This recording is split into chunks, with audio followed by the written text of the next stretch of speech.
Today, I am going to finish up the last part of the book, Single Sufficient Virtue by Khenpo Karthar Rinpoche. And in this last section, he basically sums up what practices to do, what to avoid that will cause you to go downward in your practice, and what things to really stress that bring us to fruition.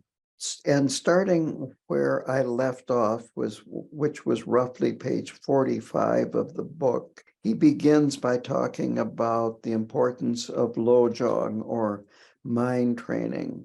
He says that in post-meditation, do Tonglen and to practice mind training. This purifies our obscurations, and it is the best way to protect ourselves and to protect others. To demonstrate this, he mentions that in post-meditation, quote, one should make the aspiration that all the suffering and all the causes of suffering, the kleshas, karma, and habits of all beings, dissolve into oneself, and as a result, all beings become free from suffering. End quote. So this is really the core of Tonglen, which means taking and suffering, that we take on the suffering of others, and then we give back. I think I said taking and suffering. I meant taking and sending, and we send back the good things that we have experienced to others as an act of love, wanting them to be happy, the things that make us happy. So we imagine that we breathe out our own happiness and virtue that we have accumulated from past actions, and then we let it dissolve into other beings. Then make the aspiration that you want this to make other beings happy right now and help them in the long run achieve Buddhahood.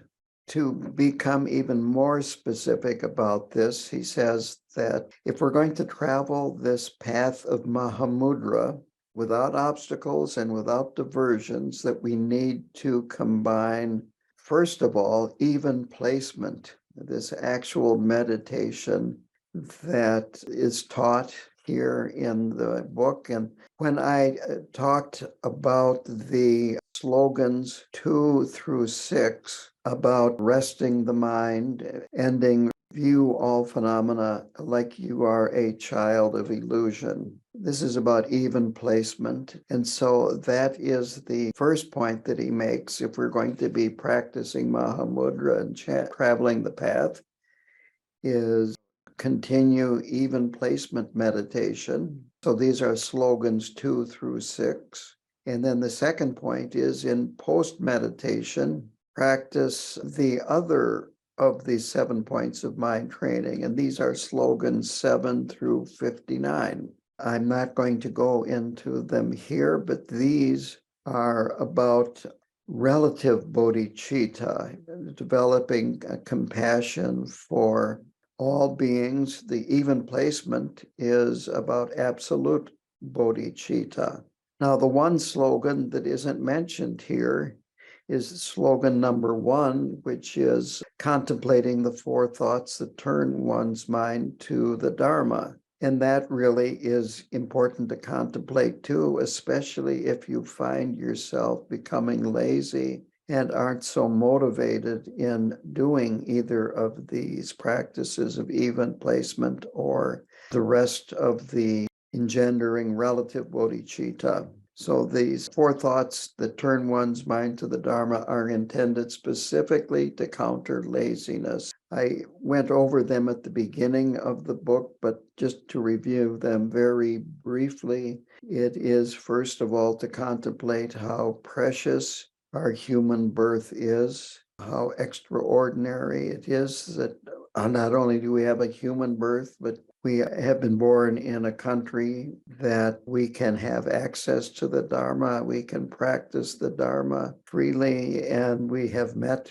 excellent Dharma teachers, and so on. We have so much going for us. The second thought is about impermanence, and that this very fortunate position that we are in will not last, and we really have no control over when it will end. This again gives us motivation to not waste or squander this fantastic opportunity that we have. The third is about karma and how when we engage in virtuous activity that we are causing future conditions to be beneficial and pleasant. And when we engage in non-virtuous actions, we're creating obstacles and problems and more suffering in the future. And the last one is to think about how there really is no safe place in samsara where you can hang out, kind of enjoy yourself, and then not have to worry for a while.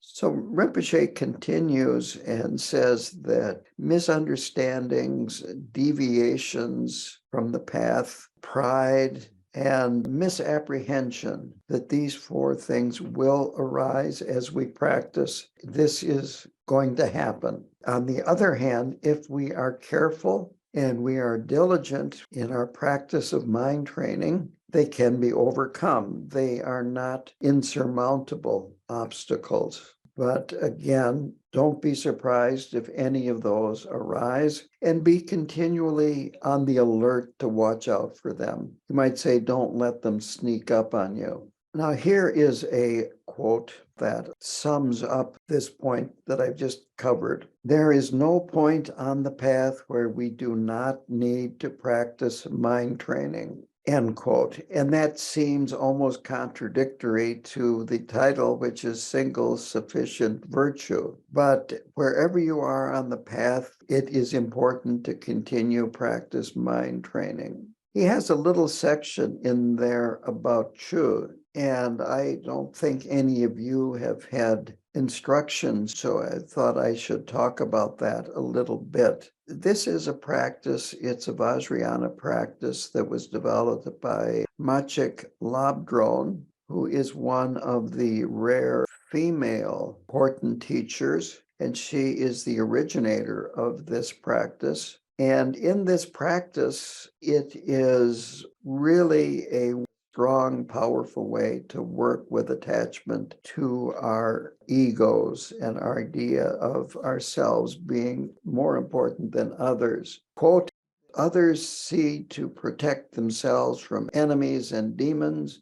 I enlist the aid and protection of enemies and demons. What this means is that with the Chod practice, you actually visualize yourself feeding your body to these enemies and demons, and that they eat it and are satisfied by what you are offering to them.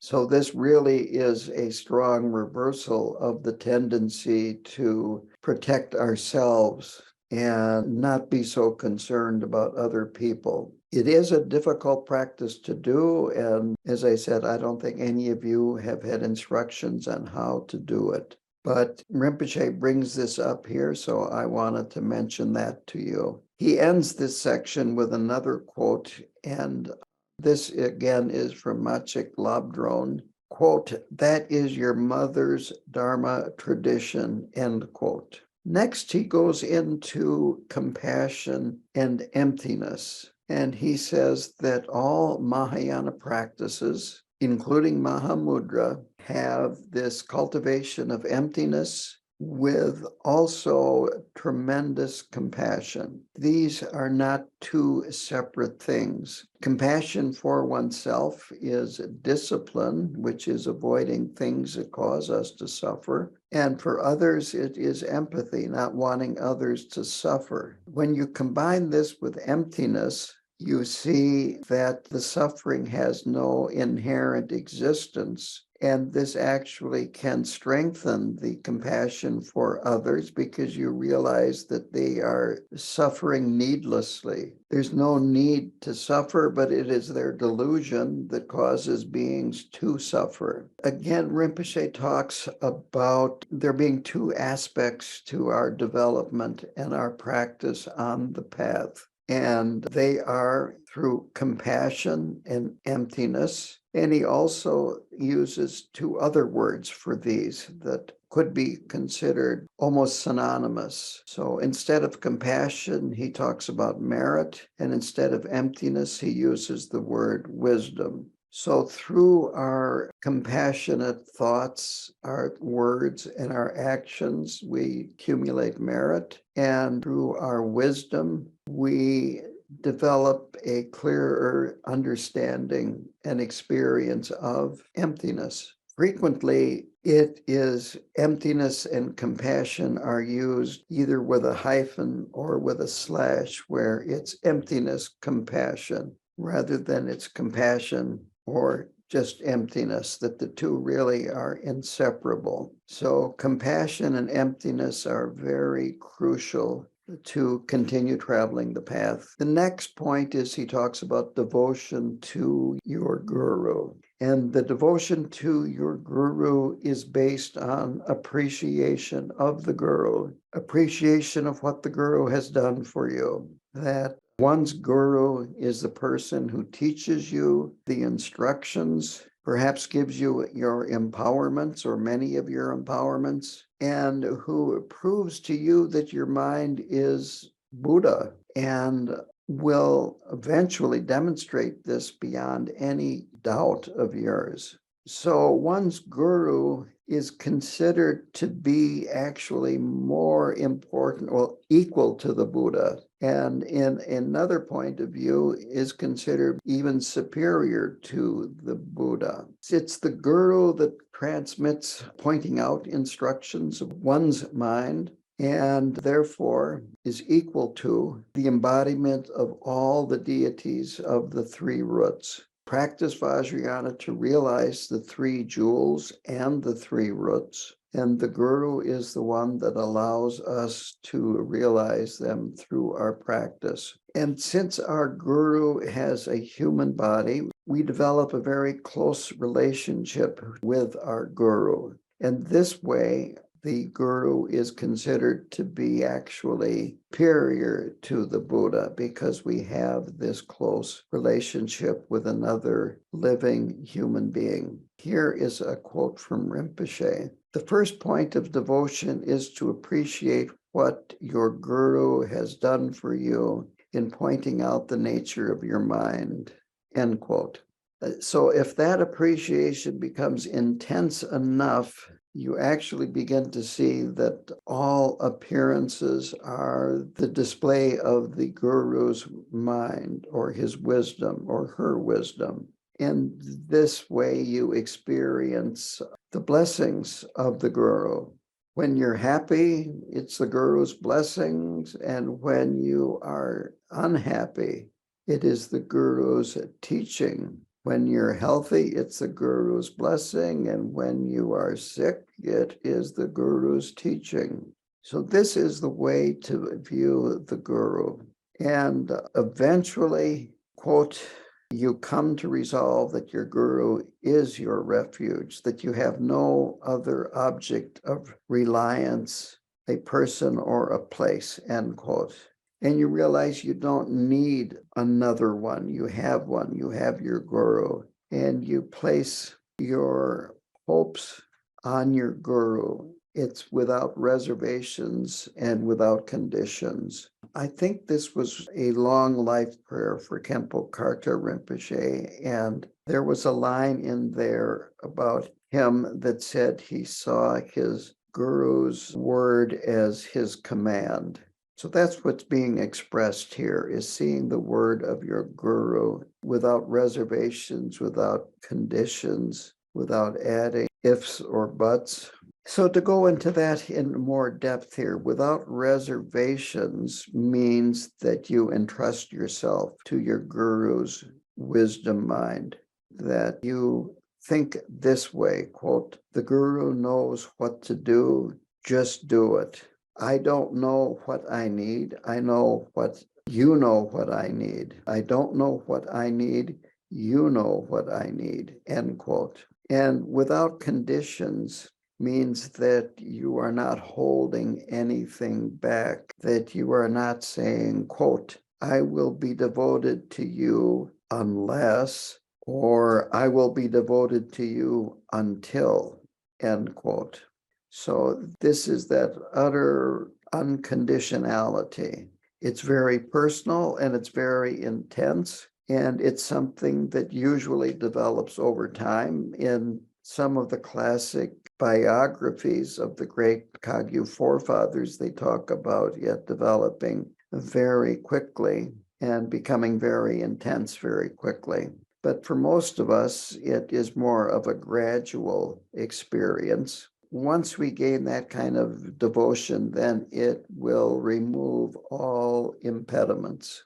It removes deviations, sidetracks, misunderstandings, and so forth. And these things can happen without devotion.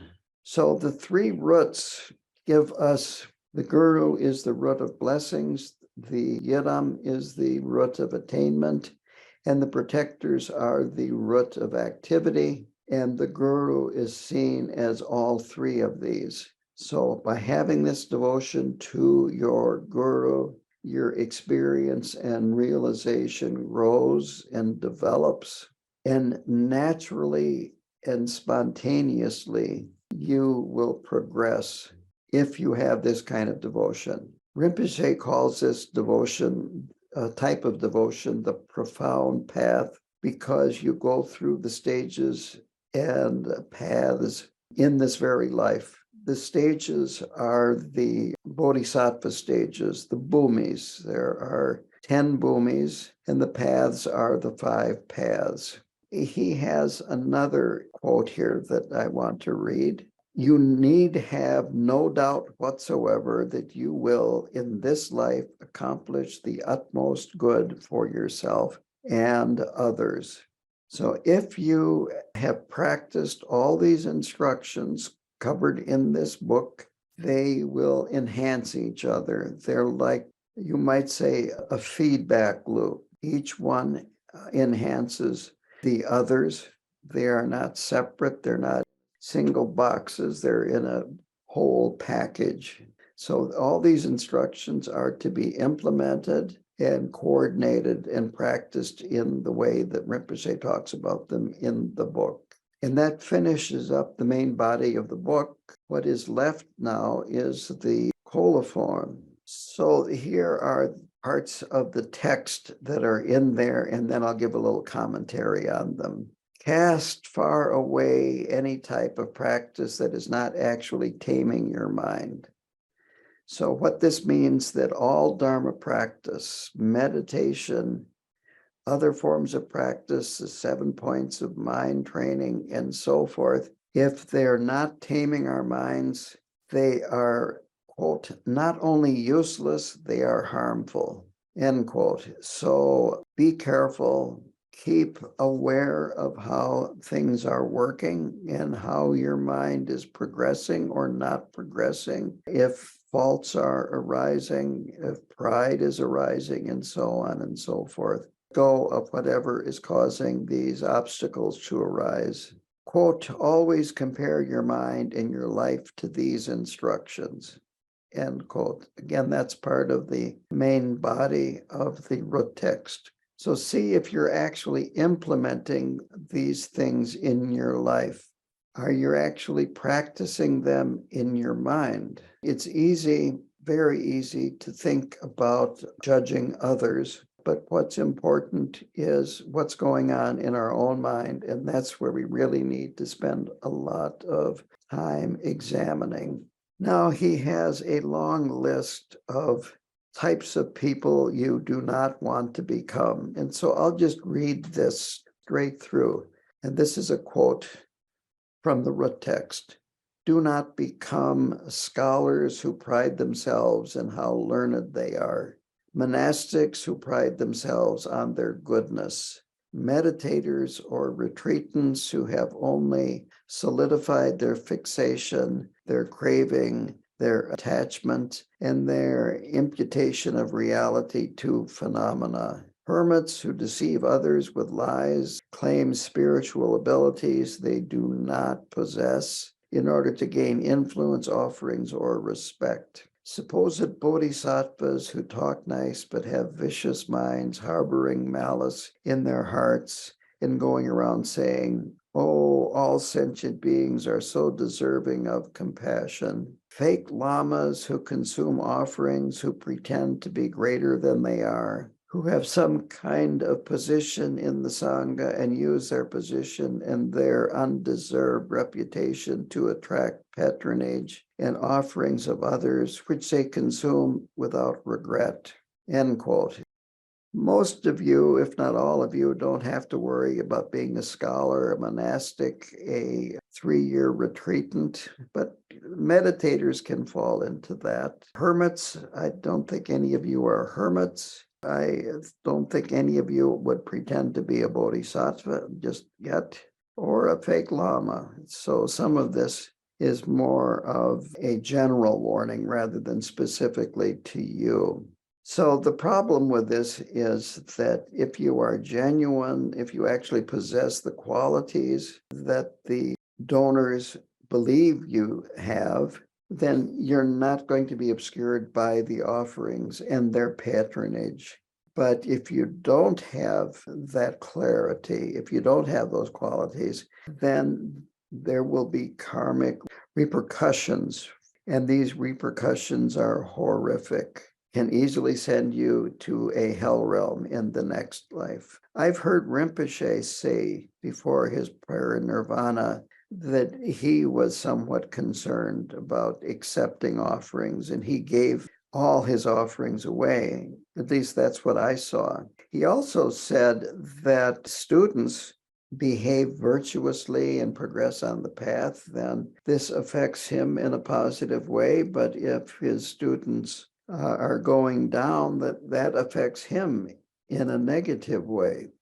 And then the final instructions are, and I will read this quote, "Do not become members of the Sangha who are deceptive and tricky, either making it look as though you possess attributes that you do not, or making it look like you do not possess defects that you do." So basically, don't try to hide your faults. Don't try to puff yourself up. Just be straightforward, be honest, and don't put on a front. Now, heads of monasteries with attachment and aversion are partial or sectarian. This is as much a clue for us to stay away from heads of monasteries or even a particular teacher if they are sectarian. All of these things are, in Rinpoche's words, terrible wrongdoing, masquerading as Dharma. We want to turn back from this kind of behavior, and we have to if we are going to free ourselves from samsara. Finally, the root text says, "So disciples, keep all of this in your hearts. If you don't follow these instructions, there is no benefit, and you may go down." Rinpoche's comment to that is that if you actually apply these instructions, you will go up and you will attain the state of Vajradhara. So that completes the book. And then there is this last part here talking about the author. Faithful disciples such as Thupten Yamgal and many fortunate ones repeatedly asked me to write such a thing, and therefore I, Karma Rangjung Kunkyap, a wandering, actionless hermit, set forth here clearly and without concealment all of the instructions that are present in my mind. I've done so with a sincere wish to help. By this virtue, may all beings abandon obsession with this life and realize luminous Mahamudra. These words were written by the first Kalu Rinpoche. The question is, can you explain some of the Tonglen practices? Rinpoche explained Tonglen once this way. You have paper and it's curled up really tight. And then if you let it go, it doesn't lay flat. So then if you curl it up the other way, really tight, and then let it go, it lays flat. So we're curled up pretty tight, wrapped around our ego and really attached to it and think that we are the most important, in my words, the most important person in the room. And it's a pretty darn big room. And I carry that room around with me wherever I go. And so Tonglen is a way of gradually reducing the ego clinging and thinking more of other people. A typical session of Tonglen, you would sit on a cushion and visualize somebody in front of you. You would begin with someone that you have a strong, positive connection with. Classically, they would say, put your mother in front of you. In the West, a lot of people can't put their mother in front of them because they don't have a strong, good, compassionate feeling about their mother. It might be that you have to put a dog that you had as a pet or have as a pet in front of you that you feel the most compassion for. But put a being in front of you that you really have a lot of compassion for. And as you exhale, you visualize that you are exhaling white light, and that white light is carrying with it your happiness, or whatever it is that the being in front of you could benefit from and would make them happy, and that it goes to that being and soaks into them, transferring that quality of happiness to them. And when you're inhaling, you are sucking from that being that you're visualizing in front, whatever it is that's causing them to suffer. And it takes the form of a black, thick smoke, kind of like burning tires smoke. And you breathe it into your lungs and it dissolves and disappears. So that being, if it is your mother, it could be that she is sick. It could be that maybe she's suffering from old age. It could be that she's suffering from lack of money. It could be her feelings are hurt for some reason or another. But anyway, you focus on one thing and you breathe that in, imagining that it's coming out of that person from their pores and so forth. You're sucking it out. And then when you exhale, you are giving the remedy. If your mother is, or the person is suffering from illness, you give them your health, whatever health you have. If it's poverty, whatever money you have. This is all a mental exercise. It's just learning to give, give, give. And you keep doing this over and over again. Over time, or even during one session, you can broaden it to a person that you are less attached to, more like a friend, or maybe a family member that you're not as close to, but you still have good feelings towards. And eventually, you have people in front of you or beings in front of you that are more and more distant. And as you get better and better at this, you put in front of you an enemy, and you do this on an enemy. And you want to work with a person that you figure is more you have resentment towards. You don't start out with your absolutely worst enemy, the one that you sometimes think about, it'd be nice if that person were dead. Being a Buddhist, I wouldn't want to kill that person, but it wouldn't hurt if, let's just say, a car ran into him. So you maybe don't want to put that person out there right off the bat. But the point is, do what you can and push yourself. Don't say, oh, I'm just going to stop with these easy, with the puppies and the kittens and the rabbits. Push yourself to go further than you would. The question is, can Tonglen be practiced off the cushion? As you get more familiar with it, you can practice it anytime. A good time to practice it is when you're in the grocery store and the little child is having a meltdown and the poor mother is having a meltdown too. You don't see that very often, but you see it. And sometimes the mother gets pretty mad at the child. And there are other times like that. Needless to say, at least in this country, if you drive in rush hour, you might see somebody that needs a little Tonglen. Kind of limitless opportunities for Tonglen when you're not on the cushion. And when you're on the cushion, if you pay attention to the news, there's always a limitless supply of people that you could do Tonglen for, either somebody that has been shot or a shooter, or take your pick. There is so much suffering in the world today that they put on the news.